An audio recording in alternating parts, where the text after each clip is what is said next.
Hello bachcho, let's see this question. Given that a vector dot b vector is equal to a vector dot c vector, comma a vector cross b vector is equal to a vector cross c vector, and a vector is not a zero vector, show that b vector is equal to c vector. तो चलिए इस question को मैं solve करती हूँ. की concept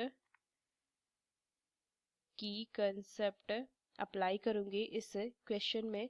सबसे पहले अगर मैं देखूं तो मुझे पता है कि क्वेश्चन को मैं सॉल्व करती हूँ. की कंसेप्ट में देखिए, ये मुझे dot product of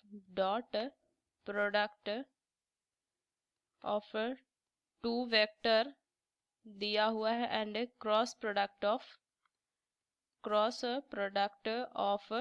two vector दिया हुआ है. और इसमें क्वेश्चन में दिया हुआ है A vector is not a zero vector, मतलब ए वेक्टर की जो वैल्यू है नॉट इक्वल टू जीरो होगी. ये चीज मुझे ध्यान में रखनी है. तो चलिए इस क्वेश्चन को मुझे सॉल्व करती हूँ. सॉल्व करूँ so A vector dot B vector is equal to A vector dot C vector.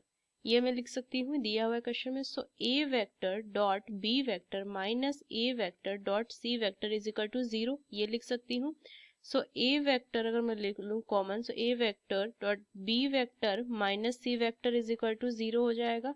अब इस पूरे को अगर मैं डी वेक्टर मान लूँ, A vector dot D vector is equal to zero.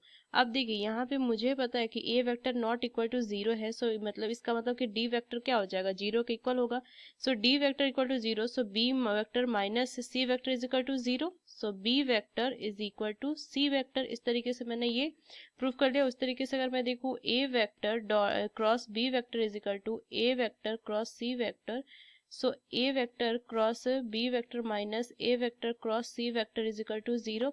A vector common ले लूंगी तो क्या बचेगा, B vector minus C vector is equal to zero. इसको भी मैंने डी वेक्टर मान लिया. A vector cross D vector is equal to zero.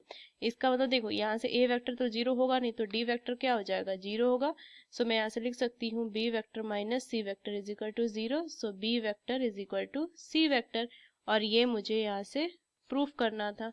Using this key concept we solve this question. Hope you understood it well. Best of luck. Thank you.